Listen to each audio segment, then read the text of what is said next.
to kind of the other conversation that sets us apart, I think, a little bit from a more traditional marketing approach is because this is a primary medium that we're working in, 3D environments. We're very closely in dialogue directly with the engineers, product designers, developers, and we have an understanding of the technology. And I've worked in different agencies and organizations in the past where there were so many silos between the person at the very end of the chain that was designing the asset to the engineer who knew all the technical information around the product. And so I think our approach, whether it's in the context of developing learning materials or more external marketing collateral, really cuts a lot of corners and makes things just more efficient, and I believe has a greater impact just on the fact that we understand and care about the technology itself.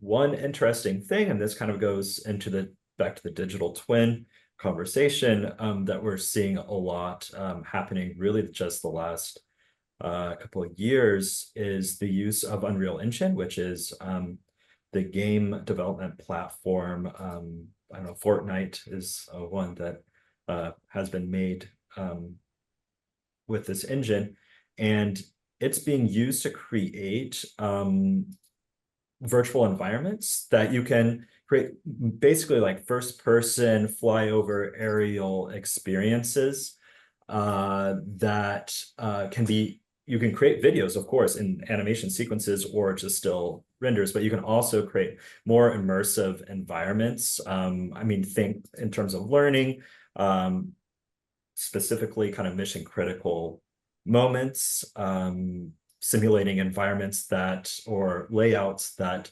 would be harder to photograph or sometimes impossible to kind of visualize with traditional methods.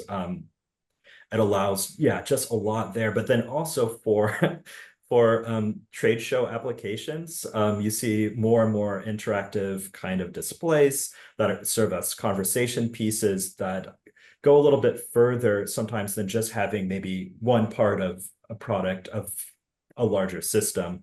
And also it makes it so you don't have to pay the shipping for sometimes very large components, which can just also be a whole headache. I think there's also an analytics side of it, right? So when I talk to manufacturers and service providers about the investment in this type of work, yes, there's an upfront cost. At the same time, if you have systems that are installed properly and you're reducing truck rolls, or you're keeping systems up, right? You got to kind of quantify the other sides of this, whether you're mitigating the risk or increasing uptime. And I don't know that we're there yet in being able to do all that. And maybe Brendan kind of wants to speak to this as well, with just some of the different companies that we're working with. And in some regards, these assets are being used for e-learning, but at the same time, they're also being used at trade shows. So if you create the 3D renders and you start building a library of your tools or your system, sometimes it works out better if you're using it in a variety of use cases.